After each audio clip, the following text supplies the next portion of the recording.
And a drug addict. Thank you so much, Will. I didn't really give him much. That's on me.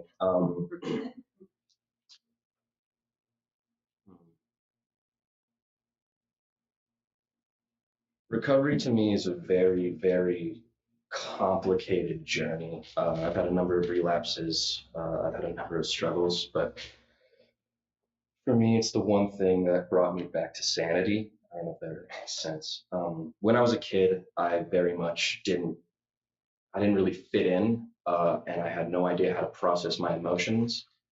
I was raised in a very abusive home, with an absentee mother, an abusive drunk father, um, three abusive brothers, two abusive sisters. um, I was the runt, and I was also the black sheep. Um, and my mother was very emotionally distant, and I was taught from a young age that I wasn't allowed to feel. I wasn't allowed to feel emotions. When I would cry, she would tell me that I didn't have a reason to cry, or she would tell me that, I didn't deserve this. There are people who are going through worse in the world. And I got really, really sad. And I turned to these things to make me shut the world out and fight because I didn't know I was allowed to feel. I didn't know what emotions were because I'd never been taught how to process them. And when I was a kid, that showed up in anger. It meant I would hit people because I was getting hit at home. It meant I would scream at people. I would hide from people. I would lie because it was the only way I could be heard. I had to be loud because it was the only way people would pay attention to me, because I didn't really have much around.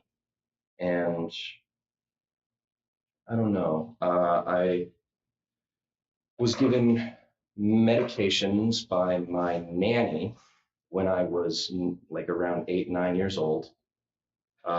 She had a lot of issues. She had cancer, and she knew that I was dealing with a lot at home, and she would give me her Valium and she would give me her Oxys, because she knew that I was struggling. She didn't want to call the police because she didn't want me to go into foster care, but she knew that she didn't want me to hurt. So when I was a kid, she would feed me these pills. And being under that influence was the only thing that kind of made everything stop for a second. It meant I could ignore the screams in the other room. It meant I could sleep soundly. It meant I didn't have to be confused. I just didn't feel anything, for the first time. It numbed me out. Yeah, I don't know. When I was younger, my mom left and I was stranded with my alcoholic father. And I'm 18 years old. When I was younger, like COVID started when I was 12. So, do with that what you will. But actually, COVID was a big time for me because everything was shut down. Um, Sorry, I'm rambling. I really do. Um, I, to me, uh, I never really fit in as a kid, because I really, seriously, I cannot say this enough. I was not taught how to talk to other people. I thought that getting close with people was just them trying to take from you or them using you. So I was very shut off when I was a kid. Um, but I started to realize what emotions were more and more and more and more, and they would bottle up and I would explode. Um, I would blow up, and I would hurt myself. I would hurt other people. And I don't know when I just keep going in circles. I'm very sorry about that, you guys. When I discovered drugs and alcohol, it was because they were the cool kids at school, and I wanted to be one of them because they were the only people that everyone. I looked up to them because they had something I want. They could have fun, they could laugh, and I just wanted that. And I got absorbed into these people, and they taught me that drugs and alcohol are the only way to feel happy, right? So all I would do was drink, drink, drink from a young age. And there was no school. All I would do was hang out with these nasty kids. And it just got worse and worse and worse. I progressed really deeply.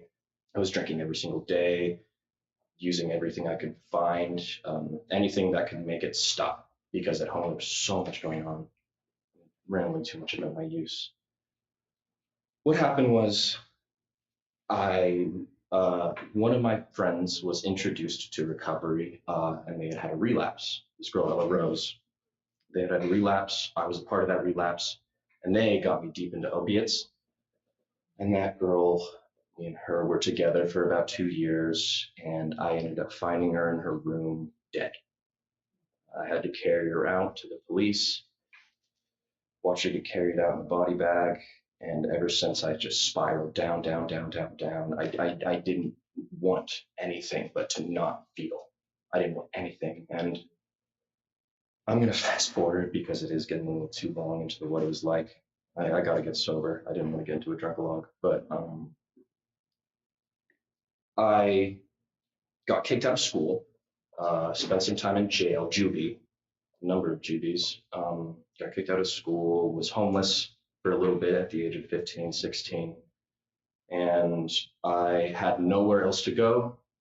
And then I was scooped up into the interagency programs and to a recovery school, which, made kids get sober, which my significant other, Ella Rose, the one who passed, had gone to previously. So I'd heard a lot of good things, but I thought that sobriety couldn't work. It would just get people I loved killed. So I was scared. I was hesitant to come into this thing at first, but then I saw miracles happen.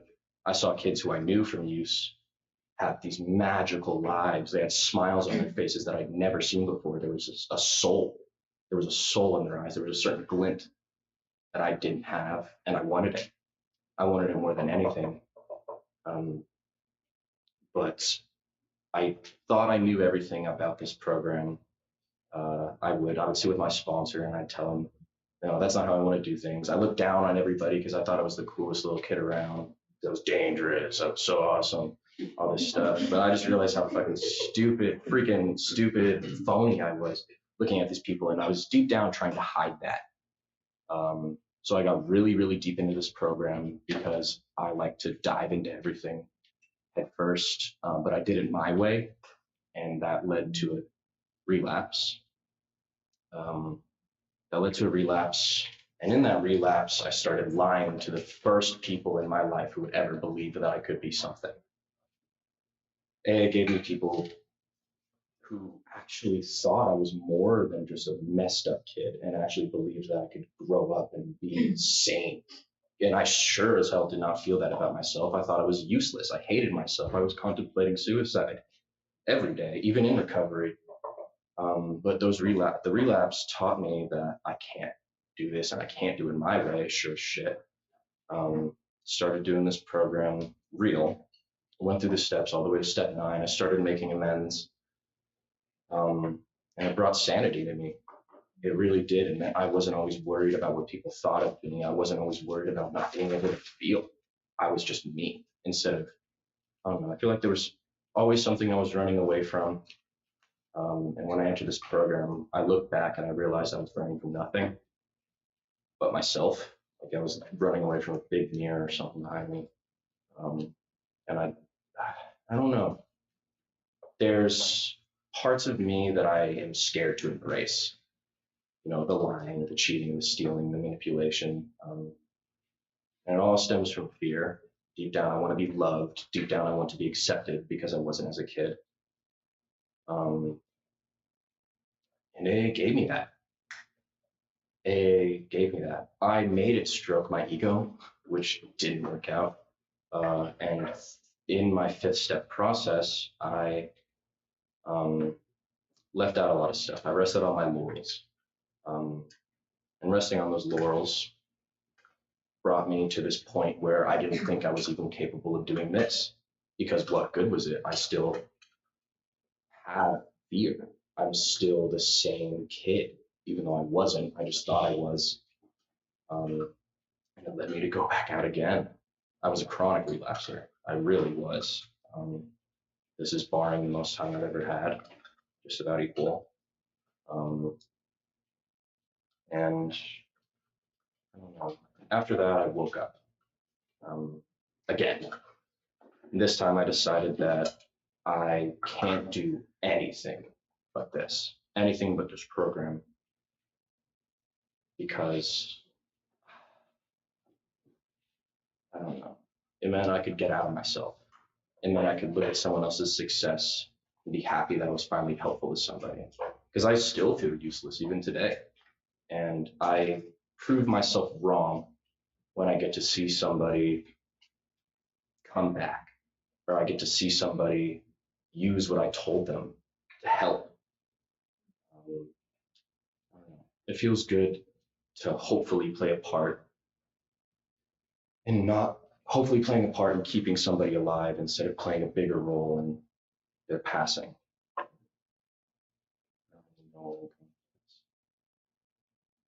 This thing saves lives. It saved mine. And this isn't a joke. This isn't some funny game. I'm not here for the socialness. I'm not here for the friends. I'm not here for the cool factor of being around a bunch of drunks. Because it's the same people I used to hang out with. It really is. But this time they're like nice people and they won't steal all my shit. They won't lie to me. They won't take my girl or whatever the hell. I don't know. There's, sorry. I have people who care about me today. And I went through life alone because I pushed everybody away because I didn't think I was worth it. And the people of this beautiful, beautiful program grab me and they say, I'm not letting you do this again. I'm not letting you do this again. You're different. You know what I mean? And those shining light moments that I get from my community and my people are what keeps me running today. They give me motivation.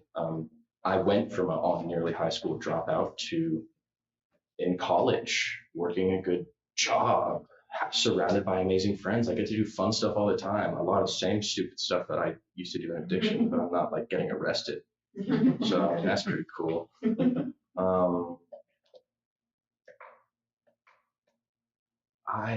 I don't know. This program gave me grace, and it meant that I was trying to do everything perfect, and I am capable of that. I have my mistakes, and what I've been trying to do this time around is just I know that I'm going to take steps back, but as long as I'm taking 2 steps forward, 1 step back, I'll still be going forward. That sounds stupid. Um, God, this is my first time chairing a big meeting, not big, chairing a meeting in general. It's pretty interesting. I've chaired uh, one rehab. I chaired at one rehab before this, so I'm actually very grateful for the opportunity. Grateful I got to talk. I know I kind of spiraled a bit there. Yeah, this program saved lives. It saved my life, sure as hell. Um, I don't know. I hope to grow old in this program. I hope that I get to live day by day, which is something that I'm beyond grateful for. Instead of everything feeling like I won't even make it to tomorrow, I just get to know that I can go to bed today knowing that I might not have hurt somebody. I don't really know where I'm going with this. Thank you guys so much for having me here. I think that's it for me. I was wondering if you